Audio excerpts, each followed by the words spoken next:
आदरणीय वेंकैया जी, पूज्य भैयू जी महाराज,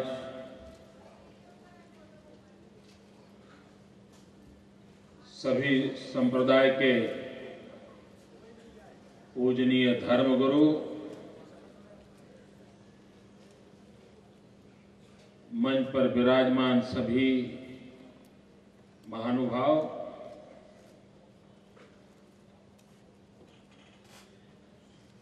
भाइयों और बहनों,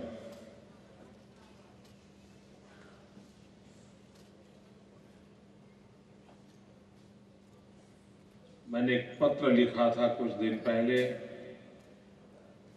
जो अखबार में छपा था। उसमें मैंने कहा था कि मैं 17 तारीख को अनशन का प्रारंभ करूंगा, 19 तारीख को अनशन समाप्त करूंगा।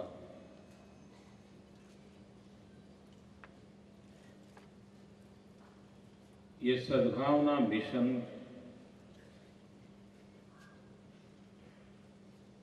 अनशन भले समाप्त होते हो, लेकिन यह मिशन तेज गति से आगे बढ़ने का आज प्रारंभ कर रहा है।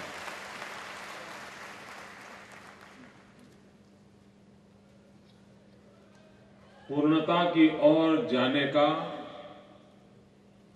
ये उपक्रम है जिसे हम आगे बढ़ाना चाहते हैं। भाइयों बहनों,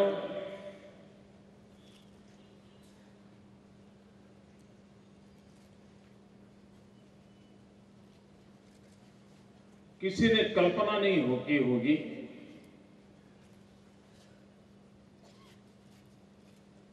कि ये सद्भावना मिशन का एक कार्य विचार न सिर्फ गुजरात को, पूरे देश को आंदोलित कर देगा, किसी ने नहीं सोचा होगा।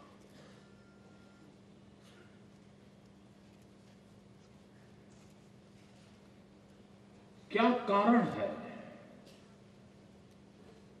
पूरे देश में सद्भावना मिशन आखिर मोदी क्या करना चाहता है, गुजरात क्या करना चाहता है, इस पर चारों तरफ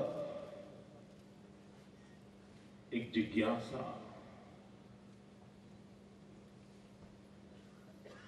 एक अपनापन, एक लगाव। क्यों? मित्रों, इन सवालों के जवाब हम जानते हैं।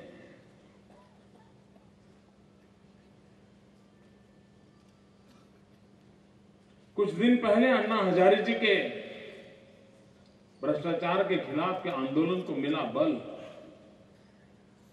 क्या कारण? कश्मीर से कन्याकुमारी पूरा देश उमड़ पड़ा। क्यों? जवाब हम सब जानते हैं। देश के आम आदमी के मन में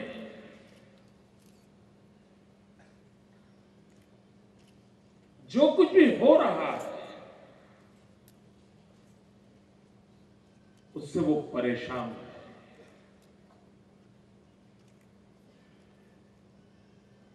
वे अपने आप को अलग थलग महसूस करता है।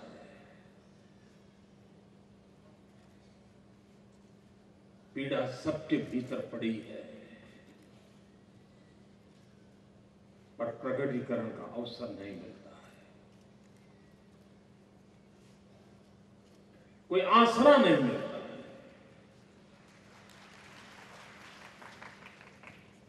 और जब कहीं उसको कोई जगह दिखाई दे, उसके भीतर एक आशा का जन्म होता है, और वो शायद इस रास्ते से कुछ निकल आएगा, वो जुड़ जाता है। और ये पहली बार नहीं हुआ है।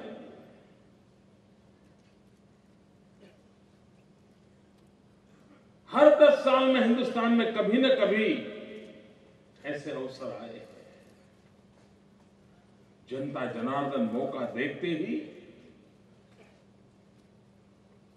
सत्य के साथ जुड़ने के लिए तैयार हो जाती है।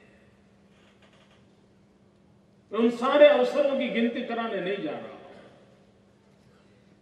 लेकिन मैं जनमन का पुजारी हूं।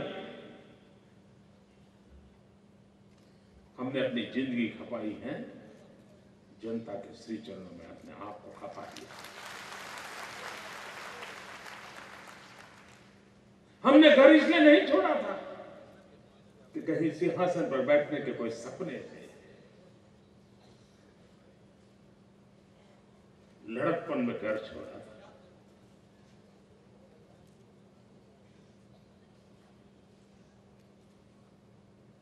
एक सपना लेकर के छोड़ा था।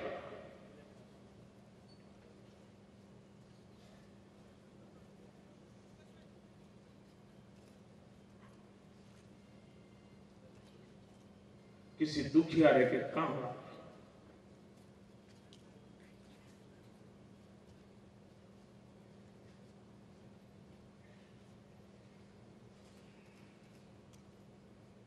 ये जिंदगी देश के लिए काम आ रही है। ये तन मन पल पल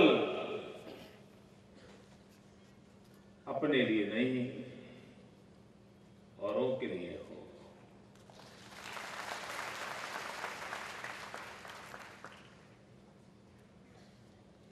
और ये राजनीति से नहीं होता है, मां भारती की भक्ति से होता है।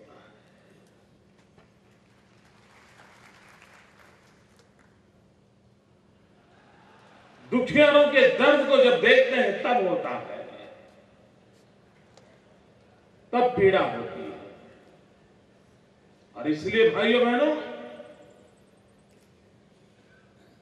हर चीज को राजनीतिक चश्मों से देखने की जरूरत नहीं है। हर चीज को राजनीति के तराजू से तोलने की जरूरत नहीं है। राजनीति से भी ऊपर राष्ट्र नीति होती है भाइयों, राष्ट्र नीति।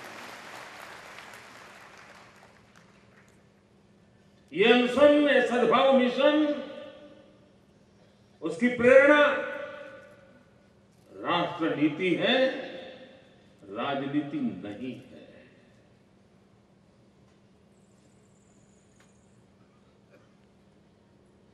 मित्रों, हमारा देश, हम लोग अगर गौर से सुने दुनिया हमें क्या कहती है। सारा विश्व के लोग जो अध्ययनशील हैं, उनका भारत पर एक आरोप है। और मैं चाहता हूं कि हम लोग एक नागरिक के नाते उस आरोप को गंभीरता से लें। विश्व के सभी इस ऊंचाई पर पहुंचे हुए लोगों का कहना है, पता नहीं क्या कारण है कि भारत बड़े सपने देखने की आदत नहीं रखता है। मित्रों, हमारी सारी समस्याओं की जड़ यही है। चीन को लगता है हम ये करना चाहते हैं, यूरोप को लगता है हम ये करना चाहते हैं, अमेरिका को लगता है ये करना चाहते हैं। क्या कारण है कि हम सिकुड़ करके बैठ गए? कभी आपने सुना देश के किसी भी व्यक्ति से कि हम ये करना चाहते हैं? और अगर देश में कोई ये बात सोचने को तैयार नहीं है, तो 120 करोड़ का देश, उसकी दिशा क्या होगी?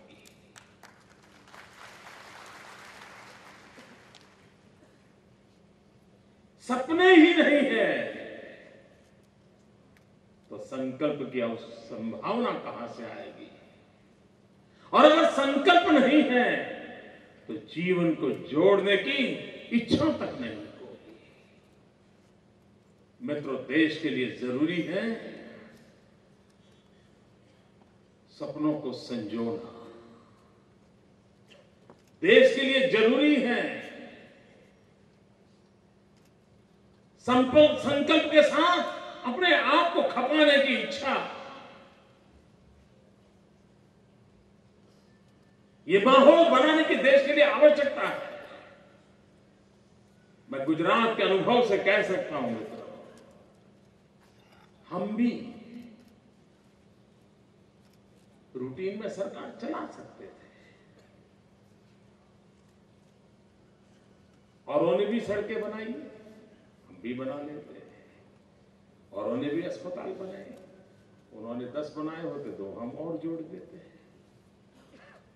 हमने ऐसा नहीं सोचा। हमने कहा कि हमें ये सामाजिक रूप से चलने वाला क्रम है, उसी क्रम को आगे बढ़ा करके संतोष नहीं मानना है, हमें कुछ परिवर्तन करना है, हमने हमारी पूरी शक्ति को जागृत करना है, और उसके लिए हमने रास्ता खोजा। 6 करोड़ गुजरातियों को जोड़ना।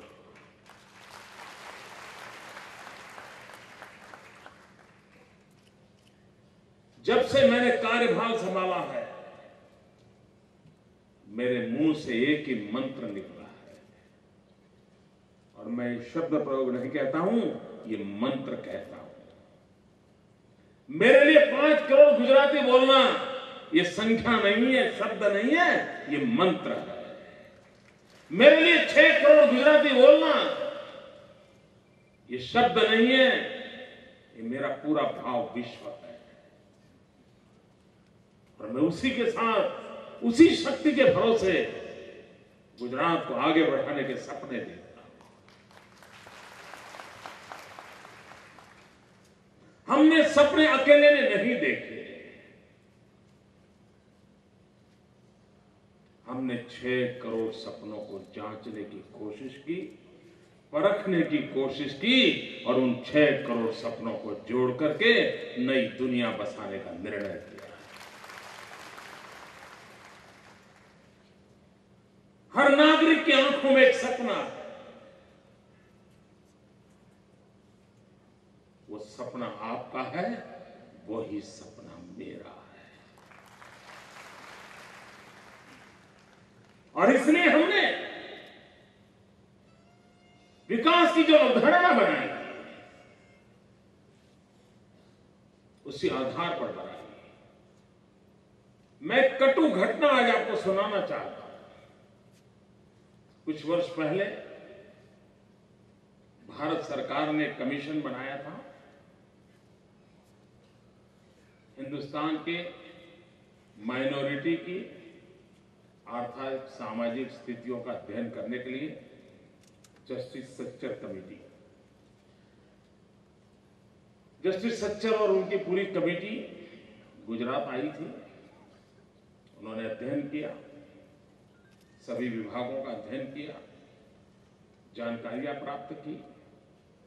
उसके बाद वो मुख्यमंत्री के साथ मीटिंग करने के लिए तय हुआ।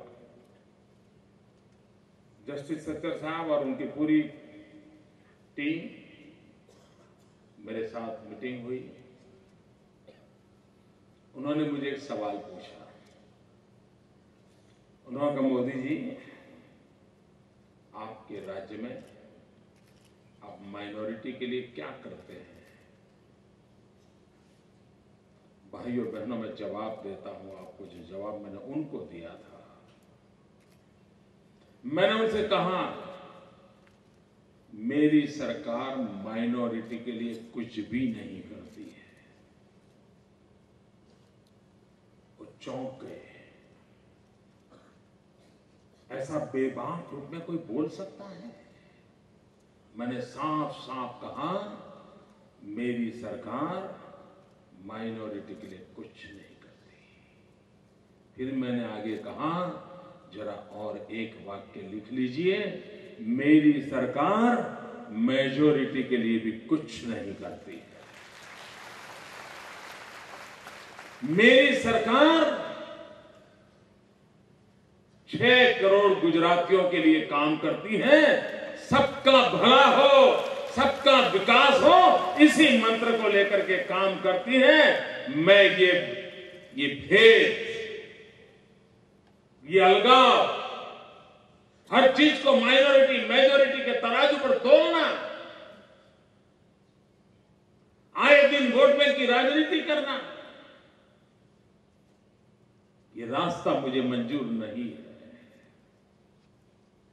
मेरे राज्य के सभी नागरिक मेरे अपने हैं।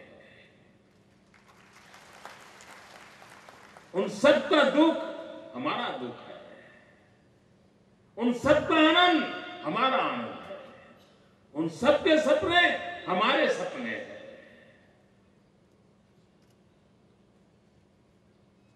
मित्रों, देश का दुर्भाग्य रहा है,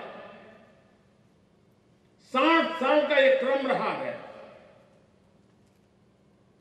कि सरकारें बनती है और बनने के बाद अगला चुनाव जीतने के लिए 5 साल उसी में खोए रहते हैं। हर कार्यक्रम, बजट को कैसे खर्च करना, विकास करना तो कहां करना, सबके बीच में एक ही बात मन में रहा करती है राजनेताओं के कि कहां से अगला चुनाव जीता जाएगा, काम वही करेंगे। और काम करते हैं कैसा? तत्कालीन लोगों को प्रभावित कर देना और अगला चुनाव निकाल देना, यही चलता रहा। वोट बैंक की राजनीति से प्रेरित अर्थरचना चलने लगी। वोट बैंक की राजनीति से प्रेरित विकास योजनाएं बनती रही और उसका परिणाम यह हुआ कि इस देश में विकास का कोई माहौल ही नहीं बना। छुटपुट काम दिखाई देने लगे, कहीं एक आध 2 रास्ते बन रहे हैं, कहीं एक आध 2 अस्पताल बन रहे हैं, लेकिन देश का पूरा हेल्थ सेक्टर ठीक करना है कोई सोचता नहीं। देश का पूरा एजुकेशन सेक्टर सुधारना है, नहीं सोचा जा रहा। यही 60 साल हमारे बर्बाद हुए हैं दोस्तों। गुजरात उससे बाहर निकल गया। हमने सोचा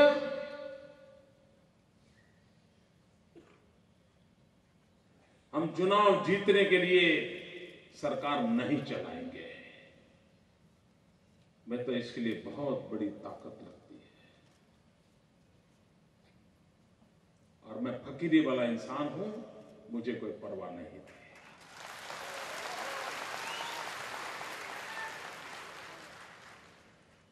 और तब जाकर के हम फैसले कर पाए। अगर मुझे कृषि विकास करना है तो 18,000 गांव, हर गांव में मेरा किसान भाई उसकी वर्तमान स्थिति को ध्यान में रखते मैं बदलाव क्या ला सकता हूं। मई जून के 44 डिग्री टेम्परेचर में राज्य सरकार के 1 लाख से ज्यादा कर्मचारी गांव में जाके रहते हैं। तो गांव में जाके रहते हैं, खेत में जाते हैं, किसान के साथ बात करते हैं। एक परिश्रम यज्ञ आरंभ किया और उसी का परिणाम आया कि गुजरात जो कभी अकाल पीड़ित राज्य था, वो आज हिंदुस्तान में कृषि विकास में नंबर 1 पर पहुंच गया। पिछले हफ्ते आपने वर्ल्ड बैंक का एक रिपोर्ट के विषय में खबर सुनी होगी। अभी वर्ल्ड बैंक का एक रिपोर्ट आया लेटेस्ट, और वर्ल्ड बैंक की रिपोर्ट में कहा गया है, और वो सिर्फ हिंदुस्तान को नहीं कहा गया, दुनिया के सभी देशों को उन्होंने इंगित करके कहा है कि कृषि विकास के लिए अगर मॉडल के रूप में देखना है तो गुजरात को देखिए।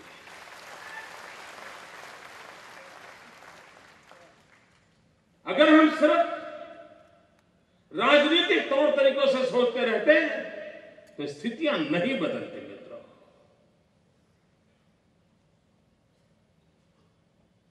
उद्योग गुजरात में अनिवार्य थे, तो लोगों को रोजी रोटी, कृषि क्षेत्र की हालत पानी के अभाव में कठिन रहती है। लेकिन औद्योगिक क्षेत्र में विकास कैसा होता था? कोई आ जाए ठीक है, नहीं आया ठीक है। हमने एक अभियान चलाया, जाओगे तो कहां जाओगे, यहीं आना पड़ेगा।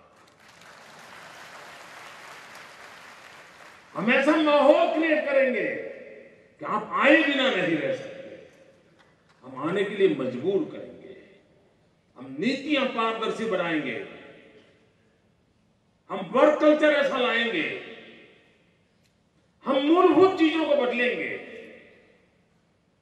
इस दिशा में हमने प्रयास किया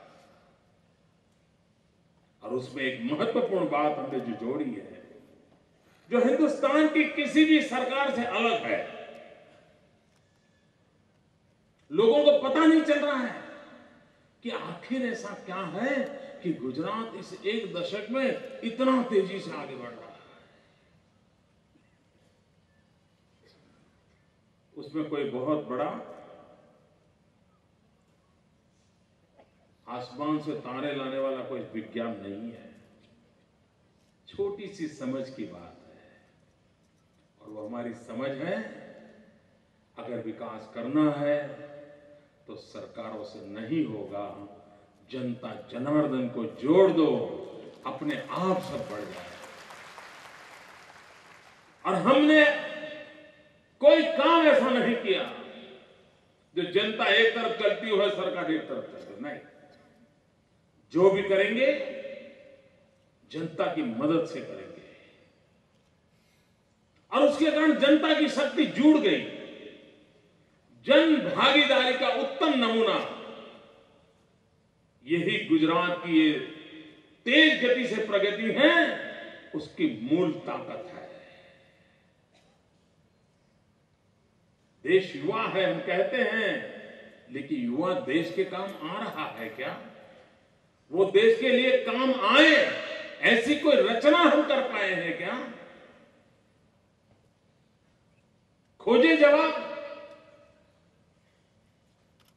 वरना 20वीं शताब्दी के आखिर से पहले कुछ अगर सोच लिया होता तो आज हिंदुस्तान की इतनी बड़ी युवा शक्ति देश को कहां से कहां ले जाती है। लेकिन नहीं हुआ। हमने जन भागीदारी को, और मुझे स्मरण है जब भी हम प्लानिंग कमीशन की मीटिंग में जाते हैं, हर प्लानिंग कमीशन की मीटिंग में मुझे एक सवाल जरूर पूछा जाता है। वो मुझे हर बार पूछते हैं कि मोदी जी, जन भागीदारी में कोई नया इनिशिएटिव लिया हो तो जरा जरूर बता के जाइए। हर बार एक भी मीटिंग ऐसी नहीं हुई मेरी प्लानिंग कमीशन की कि उन्होंने इस बात को उत्सुकता से नहीं पूछा। मित्रों, जब मैं जन भागीदारी की बात करता हूं तब मेरे लिए 6 करोड़ गुजराती ये परमात्मा का रूप है। मैं पुजारी की तरह उनकी सेवा में लगा हुआ। कुछ लोगों के मन में सवाल उठा है कि सद्भावना मिशन के अंदर सभी संप्रदाय के लोग इतनी बड़ी मात्रा में आए कैसे? ये क्या बात है भाई? लोगों को अजूबा लग रहा है। और इसलिए कि उन्होंने पिछले 10 साल से सच देखने की चिंता नहीं की थी। उनको झूठ की आदत लग रही थी। और आज जब सत्य सामने आया तो उनके दिमाग में बैठ नहीं रहा है ये कैसे हुआ है। भाइयों बहनों, यहां भिन्न भिन्न संप्रदाय के लोग जो आए हैं, ये रातों रात विश्वास पैदा नहीं होता है। हमने 10 साल तक कड़ी मेहनत की है, तपस्या की है, तपस्या। 6 करोड़ गुजराती इस मंत्र को लेकर के दिन रात हमने मेहनत की है और तब जाकर के हर एक को विश्वास हुआ है कि हो सकता है कि देश में प्रचलित जो भाषा है उस भाषा का मोदी प्रयोग नहीं करते हैं, वाणी विलास नहीं करते हैं, वादे नहीं करते हैं, भरोसा नहीं दिलाते हैं, वोट बैंक की राजनीति नहीं करते हैं, लेकिन हमारी चिंता सबसे ज्यादा करते हैं। ये भरोसा हमने दिया। आम आदमी को चाहिए शांति। ये क्या किसी मेजोरिटी की शांति के लिए बात हो रही है? शांति सबको जरूरी है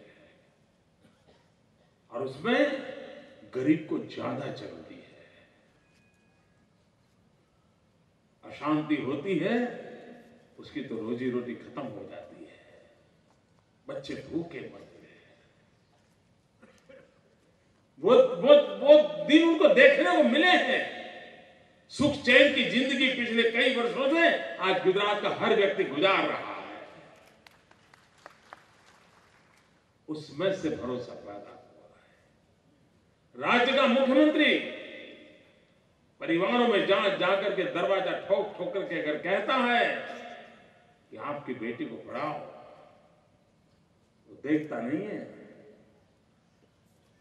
किस संप्रदाय का परिवार है। 100%। और जब 100% होती है बात तो सबके सबका भला होता है। और आज जो हमारा मंत्र आप पढ़ रहे हैं, सबका साथ सबका विकास, ये सबका साथ सबका विकास ये नारा नहीं है। हमने पिछले 1 दशक पूरा का पूरा रिलीजियसली इसको प्रैक्टिस किया है और उसी का परिणाम है मित्रों, इस सद्भावना मिशन का वही नाम है। कुछ लोगों को लगता है कि आज क्यों जरूरत पड़ी। भाइयों बहनों, हम तो अब तक प्रैक्टिस कर रहे थे, हम इसी काम को करते आए हैं, लेकिन सफलता मिलने के बाद लगा कि इस मॉडल को उजागर करने की आवश्यकता है। गुजरात के डेवलपमेंट के मॉडल की चर्चा सब लोग करते हैं। 5 साल पहले शायद लोग सवाल भी उठाते थे, अब नहीं उठाते। अब तो कहें हाँ भाई डेवलपमेंट तो है, उसकी बात छोड़ो, और कोई बात करने को मान लेते। गुड गवर्नेंस के विषय में भी पहले सवाल उठाते थे, आज नहीं उठाते हैं। सबको लगता हाँ यार गुड गवर्नेंस है, डेवलपमेंट है, कोई सवाल नहीं उठाते। लेकिन इसके पीछे राज कौन सा है, रहस्य क्या है, इसकी तरफ कभी किसी का ध्यान नहीं जाता था। खाना बढ़िया मिला, अच्छा लगता था, बहुत बढ़िया खाना है, लेकिन किसी ने किचन की तरफ देखा नहीं। ये सद्भावना मिशन के माध्यम से मैं इसके पर्दे के पीछे की शक्ति क्या है उसका दुनिया को परिचय कराना चाहता हूं। यही ताकत है जिसने गुजरात को नई ऊंचाइयों पर ले जा रहा है। ये सद्भावना मिशन जो कल तक हम काम करते करते करते विकास की यात्रा को आगे बढ़ाते बढ़ाते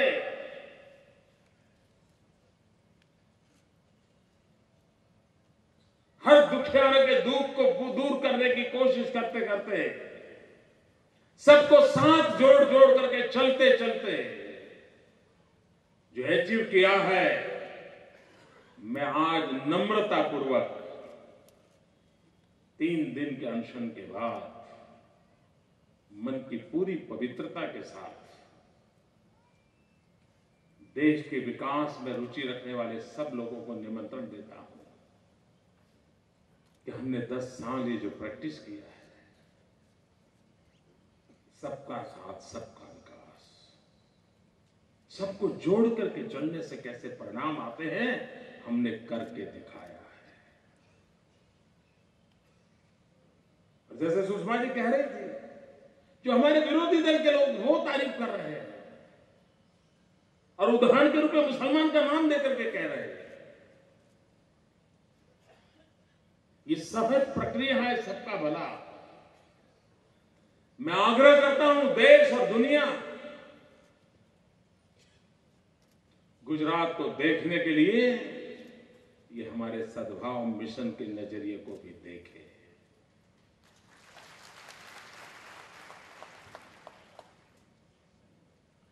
ये एक ऐसा मॉडल है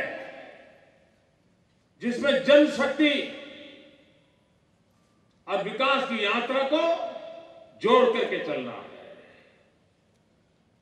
लेकिन कभी कभी क्या होता है, हम कितना ही काम क्यों न करें, लेकिन जब तक विराट के दर्शन नहीं होते हैं तब तक दुनिया के गले चीजें उतरती नहीं है। ये 3 दिन के अनशन वो सिर्फ दुनिया को उस विराट के दर्शन कराने का एक छोटा सा कदम था दोस्तों। अगर ये मैं न करता, मेरी सात्विक शक्ति को उसके साथ में न जोड़ता, लाखों लोगों के इतने मुझे आशीर्वाद न मिलते, तो दुनिया का ध्यान में 50 प्रेस कॉन्फ्रेंस कर लेता तो भी जाने वाला नहीं था।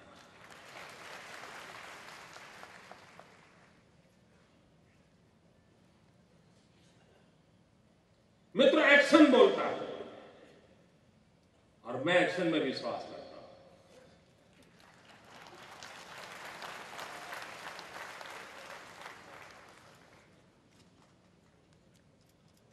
और लीडरशिप की कसौटी एक्शन पर निर्भर करती है दोस्तों।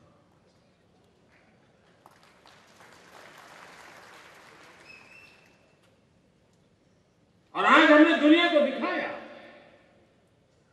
कि ये रास्ता है सबको जोड़ करके, सबको साथ लेकर के चलने का।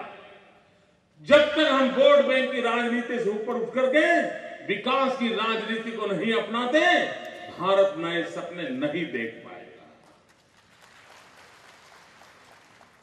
जब तक हम सर्व समावेशक, सबको जोड़ने का रास्ता नहीं अपनाएंगे, हम देश को 60 साल से बर्बाद कर चुके हैं और बर्बाद करते रहेंगे। भाइयों बहनों, मेरे दिल में एक बहुत पीड़ा है। मैं जब तक सरकार में नहीं था तब तक मुझे अंदाज नहीं था दोस्तों।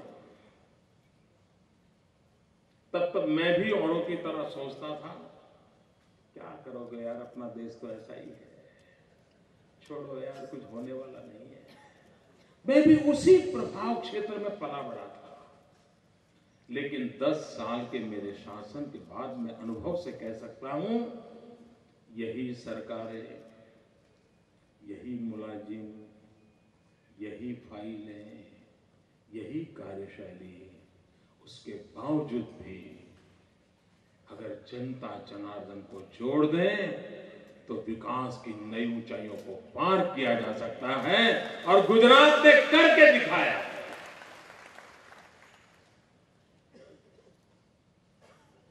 हमें इस रास्ते पर और आगे बढ़ना है।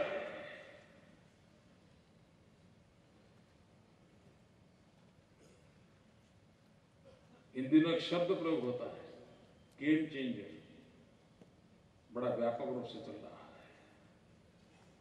मित्रों, मैं 18,000 गांव के हर नागरिक को गेम चेंजर बनाना चाहता हूं। हर इंसान में पोटेंशियल पड़ा है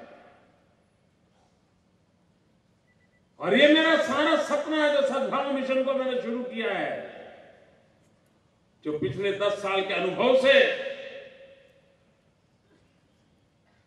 एक तात्विक रूप में, फिलोसॉफिकल बेस के साथ उपवास करते हुए मैंने दुनिया के सामने रखा है।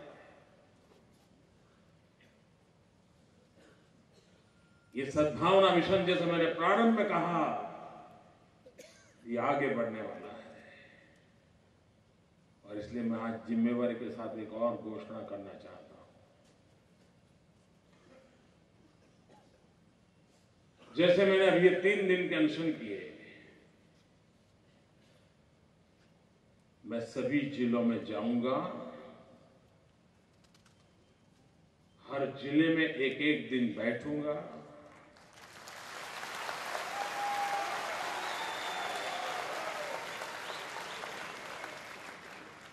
सुबह से शाम तक बैठूंगा।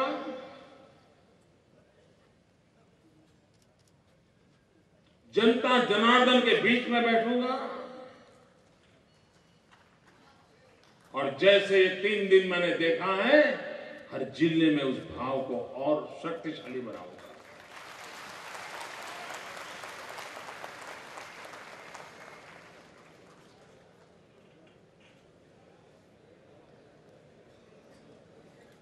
और वो भी दिन भर भूखा रह करके करूंगा।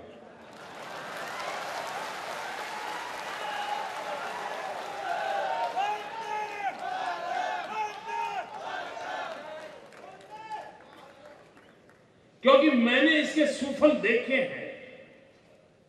एकता, शांति, सद्भाव, भाईचारा, इसकी ताकत को मैंने महसूस किया है।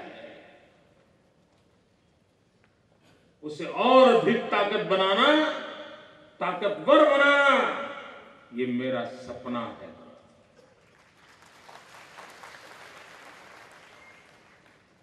मैं आप सबको जोड़ करके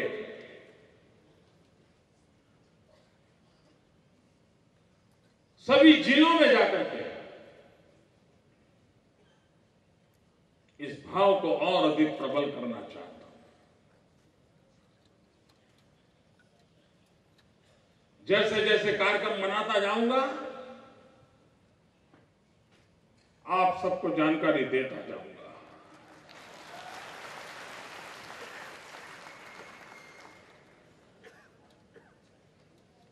मित्रों, मेरी जिंदगी में कमिटमेंट है, सबसे बड़ी मेरी शक्ति है।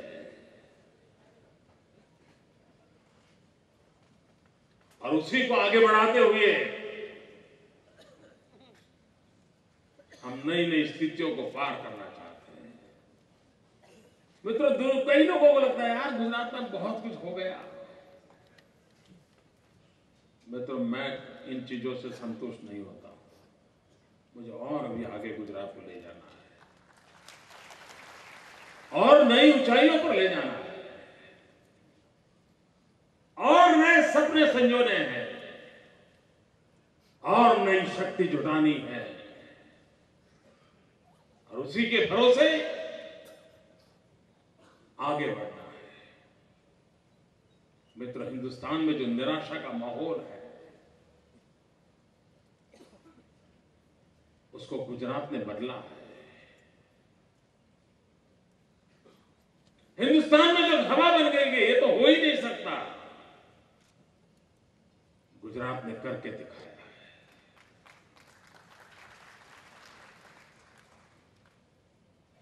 ये लोकतंत्र है।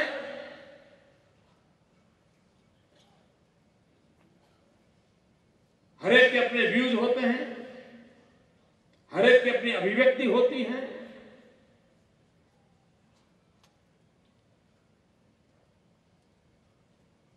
और लोकतंत्र में चलता रहता है।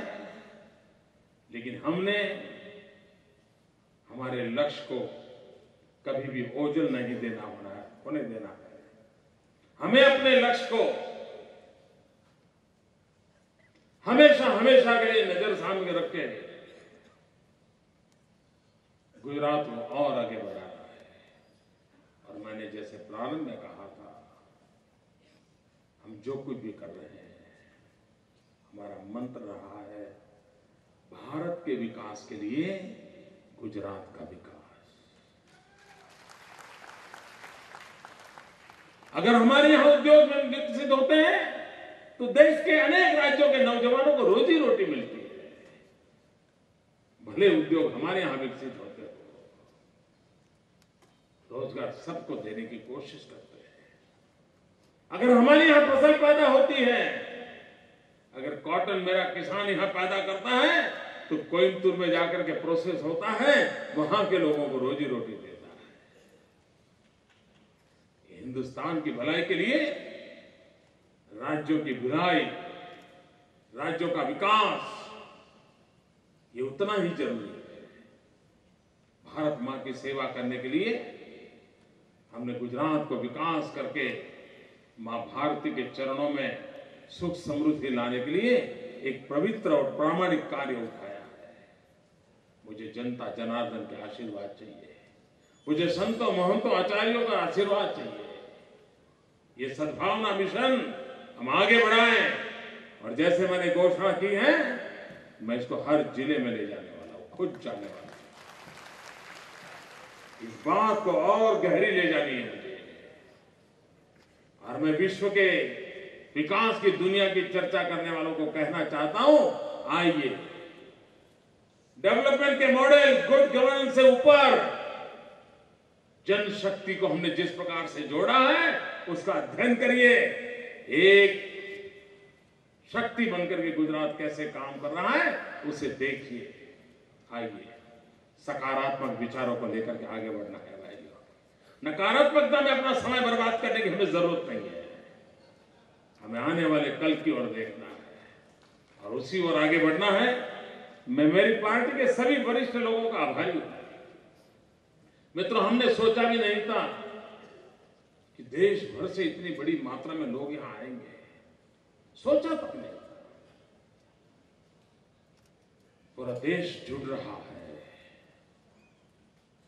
एक सकारात्मक आंदोलन का माहौल बन रहा है। और वैसे भी मैं इस बात का हूं, विकास ये जन आंदोलन बनना चाहिए। अगर विकास जन आंदोलन बनता है तो दुनिया की कोई ताकत नहीं है जो हमारे देश को रोक सके। और मित्रों, हम इंतजार नहीं कर सकते, हमें आगे बढ़ना ही है, इस राज्य को आगे बढ़ाना ही है, नई नई ऊंचाइयों को पार भी करना है। इसी एक सद्भावना के साथ आइए हम सब सद्भावना को पनपाएं, विकास की नई यात्राओं को पार करें। इसी एक अपेक्षा के साथ आप सबको बहुत बहुत शुभकामनाएं। मैं व्यक्तिगत रूप से आप सबका बहुत आभारी हूं कि आपने मुझे प्रेम दिया, आशीर्वाद दिए, एक मेरे अंदर नई शक्ति का आपने जागरण किया है। ये सारी शक्ति इसी राज्य के काम आएगी, यही प्रार्थना करते हुए मैं अपनी बात को समाप्त करता हूं। बहुत बहुत धन्यवाद। जय जय गरवी गुजरात, जय जय गरवी गुजरात, जय जय